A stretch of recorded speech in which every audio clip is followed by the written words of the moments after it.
Even Shlema. J'ai découvert, c'est pas découvert, on connaît ce livre depuis longtemps, c'est un livre de base dans les Sefrei Moussar, mais j'arrive pas à le lâcher. Voilà,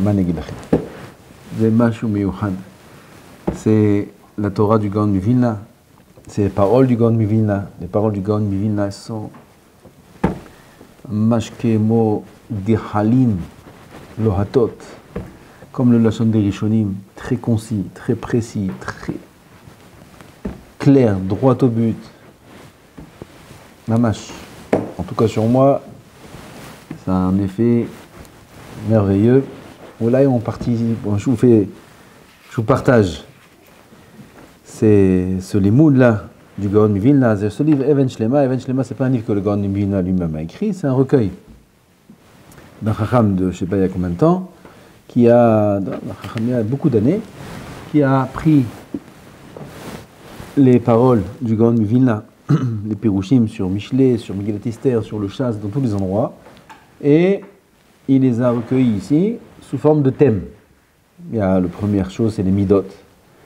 Il parle de tout. Il parle du Olam Haba, il parle du Mashiach, il parle de Triat Hameti, de tout. Plusieurs, il y a 8 ou 9 chapitres. Chacun c'est un thème, le Limud Torah. Et il recueille les paroles du Gaon Mivilna avec les sources, les références. Et on commence. Le premier Pérec, il parle des Midot. Yevaer kol darke shvirat hamidot haraot bederech klal shu shoresh kol avodat Hashem itbarach. C'est très important de comprendre ce qu'on va lire. C'est-à-dire qu'on parle ici de Gdolei Olam. On parle du Gaon Vilna. Nous, on est un peu perdu dans les... Non. Qu'est-ce qu'on doit faire? On doit étudier du Moussar. Top. Qu'est-ce qu'on doit faire? Comment on commence? Par quoi on commence? Comment on travaille? Le Gaon Mivilna est très soudard à ce niveau-là.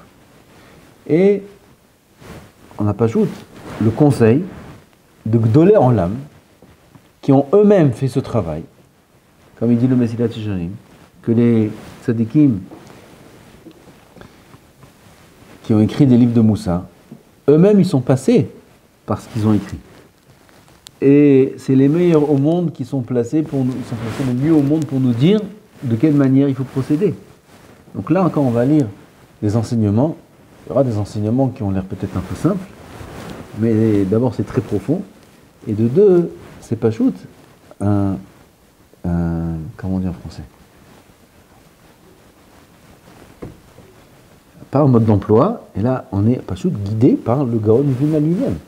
Il va nous dire, sache, comme ça il faut procéder, ça il faut faire attention, ça entraîne à ça, etc. Donc il faut prendre très au sérieux chacun des enseignements qu'on va étudier ici pour pas juste être guidé. On est guidé par les Gdolei Olam. Et quand on va prendre ces choses-là au sérieux, quand on va avoir soif de comprendre et d'apprendre comment on avance dans la Avodat Hashem, comment on change, comment on travaille, là on va parler des Midot, comment on travaille les Midot. Vous allez entendre des choses sur les Midot qu'on sait peut-être déjà, mais c'est incroyable. C'est incroyable ce que c'est les Midot. C'est pas possible. L'importance d'avoir de bonnes Midot, la gravité d'avoir de mauvaises Midot, c'est phénoménal. Et le Gaon Mivilna, il en parle un peu partout, et on va voir ça ensemble. Alors, il dit comme ça. Kol avodat Hashem, donc on va lire à chaque fois le Even Shlema, c'est-à-dire, lui, c'est pas le Lashon du Gaon, il va prendre ce que le Gaon il a dit concernant un sujet, comme on va voir maintenant, il amène dans son Lashon à lui, qui est proche du Lashon du Gaon Mivilna, et sur le côté, on a les sources. Donc nous, on va étudier ce qui est écrit au milieu, et on va étudier aussi le Lashon du Gaon lui-même. La source d'où provient cet enseignement-là. Il y a plusieurs sources en général, il y a plusieurs endroits où le Gaon il dit plus ou moins la même chose, et on va étudier ensemble le texte dans les mots du Gaon lui-même.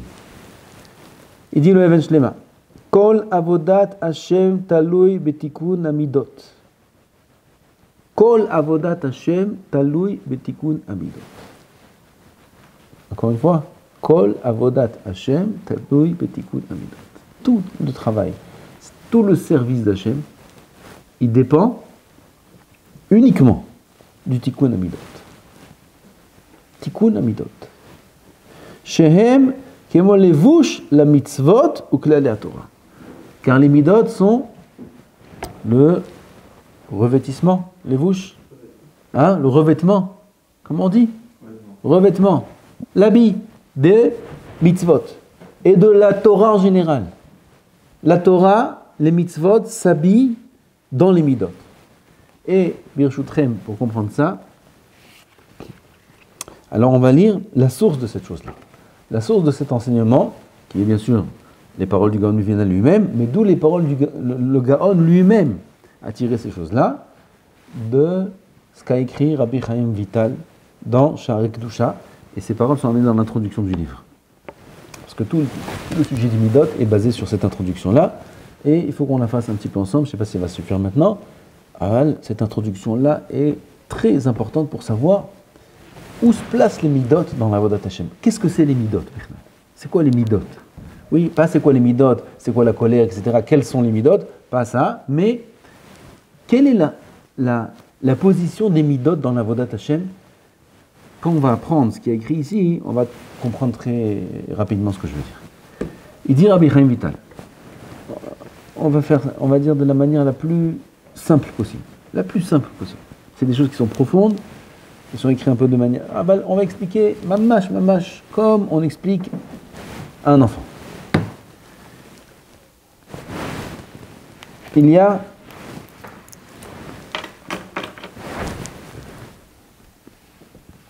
l'homme, Adam, l'homme. L'homme, ce n'est pas le corps de l'homme. Le corps de l'homme et l'homme, ce sont deux choses qui sont complètement différentes. Comme on a vu déjà dans le Orach HaKadosh, il dit ça à Rabbi Chaim Vital, Or ve'basar talbisheni, tu m'as vêti de chair et d'os, donc tu m'habilles d'un corps, donc l'homme lui-même n'est pas le corps. Oui, il y a beaucoup de soukим qui parlent de ça. L'homme, c'est pas son corps. Il y a le corps et il y a l'homme. Le corps, qu'est-ce que c'est? Dit Rabbi Chaim Vital, de la même façon qu'un tailleur va faire un vêtement selon la mesure du corps. Oui, il va mesurer la longueur du bras, la largeur des épaules, la hauteur, la taille, etc. Et en fonction de la forme du corps de l'homme, il va lui fabriquer un vêtement. Pareil, Akadosh Baruch Hu, il a créé un vêtement selon la mesure de la Neshama. C'est-à-dire que le corps est pas plus qu'un habit à la Neshama. Top. Très bien. Ensuite dit Rabbi Chaim Vital qu'il faut savoir que depuis la faute d'Adam Arishon, alors la Neshama et le corps ont été mélangés de bien et de mal. Quand il a créé la Neshama et le corps parfait, sans mélange de mal, depuis qu'Adam Arishon a fauté, alors il y a eu un mélange qui s'est fait. La Neshama, elle est maintenant composée d'une Neshama Théora et d'une Neshama pas Théora, et le corps aussi, il est composé d'une partie qui est pure et d'une partie impure. La partie qui est pure, c'est les 4 éléments. Les 4 éléments qui sont le feu, Arma, Esh, Maim, Ruach, Hafa. Arma, Esh, Ruach, Maim, Hafa. Le feu, l'air, l'eau et la terre. Oui, ces 4 éléments-là composent toute la Bria Kula. Dans toute la Bria, dans chaque élément qu'il y a au monde, dans le bois, dans la pierre, dans le minéral, dans le végétal, dans tout ce qui existe sur Terre, il y a ces 4 éléments-là. Il dit l'Orach HaKadosh, très beau, bel Orach sur Bereshit. Il dit l'Orach HaKadosh, la preuve, tu dis, où il y a le feu dans la pierre? Où il y a le feu dans la pierre? Le feu, il sort de la pierre. Oui, pendant 5000 ans, ils n'avaient pas de briquet, ils avaient du silex, et ils tapaient, et ils sortaient du feu. Donc tu vois que dans la pierre, qui est minérale, il y a aussi le composant qui est le feu. Il y a aussi l'eau, il y a aussi la terre. La terre, c'est évident, la pierre, ça ressemble plus à la terre. Et ainsi de suite, dans tous les éléments, dans tout ce qui existe dans toute la bruyère. Il y a ces 4 éléments-là, dont l'homme, le corps de l'homme, est composé du feu, Arma, Roach, Maim et Afa. D'accord? Ça, c'est le côté qui est positif. Il y a le côté négatif, qui sont les marottes. Alors, ça, je ne sais pas comment on traduit en français. Il y a Mara Shchora, Mara Levana, Mara Aduma, Mara Yeruka. Marot. Marot, je ne sais pas comment on traduit ça en français. Mara shhora. Comment on dit en français, en hébreu, quelqu'un il a la romma. Oui, romma, vous savez ce que ça veut dire. Il a la romma, on dit en hébreu, yeshlo mara shhora. Mara shhora, je ne sais pas comment on traduit la mara, je vous ai dit. Il y a 4 marot. Pas marot, marot. Marot, c'est des côtés négatifs qui sont dans le corps. Et que s'ils prennent le dessus sur le corps, ça entraîne les maladies du corps. Oui, il y a mara shhora, comme j'ai dit, Adouma, Levana et Yeruka. Ça, c'est les marot. Pareil dans la neshama. Il y a la neshama, qui est la neshama sikhlit, la neshama, la Kadosh Baruch Hu, la neshama pure. Cette neshama-là, elle s'habille dans le corps, dans les Ramah Hevarim et Shesagidim. Ramah Hevarim, 248 membres du corps, et 365 Gidim. Gidim, c'est tout ce qui est les veines, etc., etc. Les tendons et les veines, et tout ce qui est des sortes de tuyaux, comme c'est dit le Rav, comme au Tinorot, des sortes de tuyaux. Ça, c'est ce qu'il y a dans le corps. Ramah Hevarim Shesagidim. Les Ramah Hevarim Shesagidim de la Neshama, ils s'habillent dans les Ramah Hevarim Shesagidim du corps. Top, Atkan, Baro, Yofi.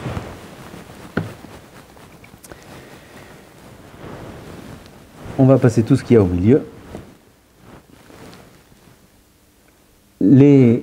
La Neshama, qui est composée de Ramah Hevarim et Shesagidim, sa vitalité, elle vient d'où? Des mitzvot. Ramah, mitzvot assez, Shasa mitzvot, le assez. Lorsqu'un homme il va faire attention d'accomplir une mitzvah assez, et j'ai vu aujourd'hui au nom du Lechem, c'est écrit dans le calendrier là, au nom du Lechem, que ce qui fait tout le bureau des mitzvot qu'on parle, qu'on fait une mitzvah, etc., c'est pas l'accomplissement de la mitzvah même, c'est le ratzon, le cheshek, l'envie, l'amour qu'on a, la kavana qu'on a quand on fait la mitzvah. Un homme il va mettre les tefilines, c'est pas le fait de mettre les tefilines machinalement qui va faire qu'on fait le grand tikkun des tefilines, mais c'est la kavana qu'un homme il a, et la volonté et l'amour qu'il a pour Hachem, chacun à son niveau, dans la mise des tefilines. Le ratzon, ça s'appelle. Le ratzon. C'est ça qui fait dans la Hatzilut, c'est le plus haut niveau. Donc, la Neshama, elle peut vivre grâce à l'accomplissement des mitzvot. Chaque membre par rapport à chaque mitzvah. Pareil dans les lotahasé, chassa lotahasé. Alors, il y a des tendons, il y a des guidim, il y a des veines, etc., etc. Si jamais il y a une mitzvah, une avéra qui se présente et l'homme la transgresse, alors il fait dominer le côté mal qu'il y a dans la Neshama. La lumière s'enlève, le mal l'emporte et peut aller jusqu'à tuer ce guide, ou alors si c'est une mitzvah tassée, ce membre et Chazve Shalom lui enlever toute sa vitalité. Et là, il les nourrit de l'autre côté, du côté Lechem Megoal, du mauvais côté, etc. Attends, j'ai dit on fait simple et à la fin je fais compliqué. Alors on reste simple. Maintenant, où se placent les midot dans tout ça? On arrive directement aux midot. Les midot, c'est le revêtissement, comment on dit? Revêtement le plus bas de la Neshama. C'est-à-dire la Neshama, avec ses Ramah Hevarim Shesagidim spirituels, elle s'habille dans un revêtement qui est la transition entre la Neshama et le corps. Il y a la Neshama, il y a le corps. Entre les deux mamash, il y a un autre levouche, un autre revêtement qui s'appelle les midot. Les midot. Et il dit, Rabbi Chaim Vital, on va lire ça ensemble maintenant. Ya'an ki en koach banefesh hasichlit lekayem hamitzvot al yedei taryag ivarei haguf ela באמצעות nefesh היסודית המחוברת אל הגוף עצמו. C'est עצום ce qu'il écrit ici. Alors qu'est-ce qui permet à l'homme de faire les mitzvot? La neshama? Non, le corps. La neshama qui est revêtie dans le corps, à travers le corps, elle peut faire les mitzvot. Oui, on met la mezouza avec la main. On écrit une mezouza avec la main. On met les tefilines avec la main. On va à la synagogue avec les pieds. On fait la tefila avec la bouche. On lit la Gemara avec les yeux. S'il n'y a pas de yeux, on ne peut pas lire. On ne peut pas étudier. S'il n'y a pas de moah, on ne peut pas étudier. Donc toutes les mitzvot se font avec le corps. Le corps, il est important? Oui, très important. C'est grâce à lui qu'on fait les mitzvot. Il dit, il y aura encore plus important que ça, le revêtement de la neshama qui sont les midot, C'est-à-dire que la neshama qui représente la neshama sikhlit le plus haut niveau, qui sont les mitzvot, ça s'habille dans les midot. C'est les midot qui permettent à l'homme de faire les mitzvot. Vous vous rendez compte ce qu'il y a écrit ici? Ki nefesh basar damo benafsho. ולפיכך עניין המידות הרעות קשים מן העבירות עצמם מאוד מאוד. Et selon ça, on peut comprendre des paroles de Chazal qui sont a priori incompréhensibles. On trouve des midot.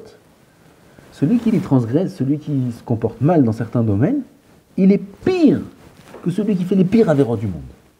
Où c'est écrit? D'où ça sort? Comment c'est possible? ובזה תבין עניין מה שאמרו, כל הכועס כאילו עובד עבודה זרה ממש. שהיא היותר שקולה ככל תרי"ג המצוות. Celui qui se met en colère, comme si il fait avoda zara. מה הקשר? מה הקשר il s'est mis en colère, il fait avoda zara? Avoda zara, c'est aller prendre une statue, c'est se prosterner devant la statue. Où il a fait avoda zara celui-là? Pourquoi? Parce que avoda zara, ça représente les tariag mitzvot. Toutes les mitzvot. Alors celui qui fait avoda zara, qui est kofer b'kol haTorah kula. Kol hamodeh b'avoda zara, qui est kofer b'kol haTorah kula. Celui qui va avoir de la colère, cette colère-là l'empêchera d'accomplir toutes les mitzvot.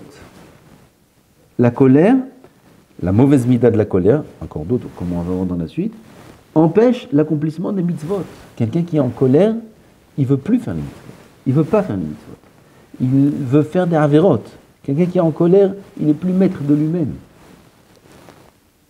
Velachen, étant donné que cette colère-là, elle empêche l'accomplissement des mitzvot, parce que les mitzvot s'habillent dans les midot, alors ces midot-là, elles sont tellement, tellement graves, pire que celui qui transgresse la avérote.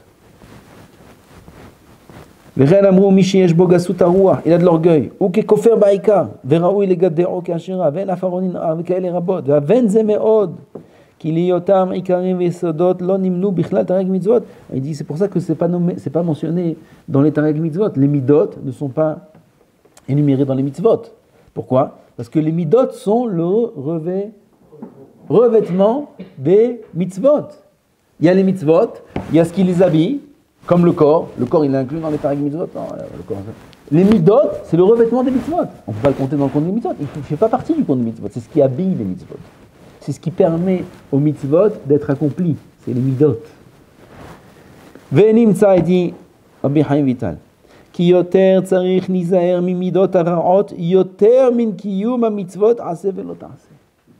Il faut beaucoup plus mettre l'accent et l'importance et les efforts dans le tikkun des midot, beaucoup plus que dans l'accomplissement des mitzvot. Aseh et lo ta'aseh. Beaucoup plus. Ki biyoto ba'al midot tovot benakel yekayem kol hamitzvot. Et là, il amène encore beaucoup de ma'amarim. Et on va lire ensemble le détail des mitzvot, des midot. ונחזור בביאור הבא את היסודות שיש אל קניין המידות. דע, כי כל המידות הרעות מושרשות בארבע מדרגות הנפש. Et là, on a dit, il y a les 4 éléments qui sont le feu, l'air, l'eau et la terre. Ce sont les sources des midot. Ces éléments-là, ce sont les sources des midot. Yesod ha'esh, le feu. Mimenu nimshechet ha'ga'ava. D'où vient la ga'ava? Non, mais il a de l'orgueil. D'où vient l'orgueil? Il vient de l'élément du feu qu'il a en lui. Qu'est-ce qu'inclut l'orgueil? Ça inclut la colère. Oui, un homme il se met en colère quand on ne fait pas sa volonté. Et il y a 3 dérivés de la colère qui sont la kapdanut belibo qui loulé à ga'ava ya makpid belibo. La kapdanut, il est kapdan. Kapdan, il est intransigeant, hein? Il n'est pas d'accord. Pourquoi on a fait ça? Pourquoi on a fait ci? Pourquoi on a fait ça? Il se met pas en colère, mais il laisse pas passer. Il laisse pas passer. Quand il y a quelque chose qui se passe, chez lui ça passe pas. Il laisse pas passer. C'est kapdanut. Kapdanut, ça vient de la ga'ava. Kapdanut. Et ensuite, Bakashat asrara va kavod, l'idgaot al beriot. Lui, il cherche maintenant, ils sont venus faire un rite avec nous, voilà. Grâce à eux, on est obligé d'arrêter à l'heure. Alors on va arrêter, non pas longtemps. Il y a aussi celui qui va rechercher le kavod, il va rechercher à s'enorgueillir, à être meilleur que les autres. Et la haine de son prochain, sin'a. Toutes ces choses-là, ces trois dérivés, sont des dérivés de la gava, de l'orgueil, qui viennent du yesod qui s'appelle Esh. On termine rapidement. Il y a le ruach. Le ruach, c'est la siha betela, les paroles qui sont des paroles futiles, ou alors il y a des daber hanef, de parler, de flatter. Flatter, c'est quelque chose qui est interdit. Mentir, la shonara, dévoiler ses qualités aux autres, dévoiler ses actions. Oui, il va lui dire, ouais, moi j'ai fait ça, moi j'ai fait ci, moi j'ai fait ça. Ouais. Il va le dire comme ça, de manière ouverte, ou avec comme ça, des rémazines, ou avec un dévoilé pour avoir... Ça, c'est des paroles qui sont des paroles interdites. Il y a l'eau. L'eau, c'est les ta'anugim, les ta'avot. Pourquoi? L'eau fait pousser toutes sortes de ta'anugim, toutes sortes de bonnes choses. Le isod de l'eau, c'est les ta'avot. D'où provient la chemda, la convoitise, le vol, convoiter la femme de son prochain, comme c'est écrit dans les 10 commandements. La jalousie. La jalousie, ça vient du yesod qui s'appelle l'eau. Et on a la terre. La terre, c'est la hatzvut. La terre, c'est la hatzvut. Hatzvut, la tristesse. La tristesse. Et qu'est-ce qui est dérivé de la tristesse? Qu'est-ce qui découle de la tristesse? La hatzlut. Quelqu'un, il est hatzuv, alors il est hatzlan. Hatzlut, c'est quoi? Paresse. Il est la paresse, il est lourd. D'où ça vient cette lourdeur-là? De sa hatzvut. והוא העצלות לקיים התורה והמצוות מפני עצבונו על השגת קנייני אבלי העולם הזה. Il est עצוב, הוא לא משיג קנייני העולם הזה. Il voulait de l'argent, il voulait ça, הוא לא קיבל, אז הוא עצוב. עצוב, מה זה גורם? שהוא עצלן לקיום המצוות. או על איסורים הבאים עליו, ואינו שמח בחלקו בשום דבר. Il a des איסורים, il passe une période difficile, il a des épreuves, et à cause de ça, maintenant, il n'est pas שמח בחלקו. Il n'est pas saméach. Lama, ktat mazouze, lo saméach b'halko. Lo saméach b'halko, ça entraîne quoi? Qui devient hatzouv, et ça hatzvout, elle entraîne la hatzvout. Tout ça, c'est rapidement des midot. Il faut les travailler. Ces midot-là sont la base de toute la avodat Hashem. On répète ce qu'il dit le Rav, on répète et on termine avec ça. Kol avodat Hashem talui betikun hamidot. She'em kmo levush la mitzvot ou klala Torah. Maintenant, on comprend d'après cette introduction ce qu'il dit ici, que les midot, c'est le levush des mitzvot. C'est le comment tu dis? Revêtement des mitzvot. C'est les midot. Alors, combien on va voir maintenant dans la suite des attachements ensemble un pérec entier qui parle que du tikkun hamidot. Combien c'est important de mettre tous ces efforts dans le tikkun hamidot, de faire attention à ces midot. Baruch Adonai l'olam. Amen.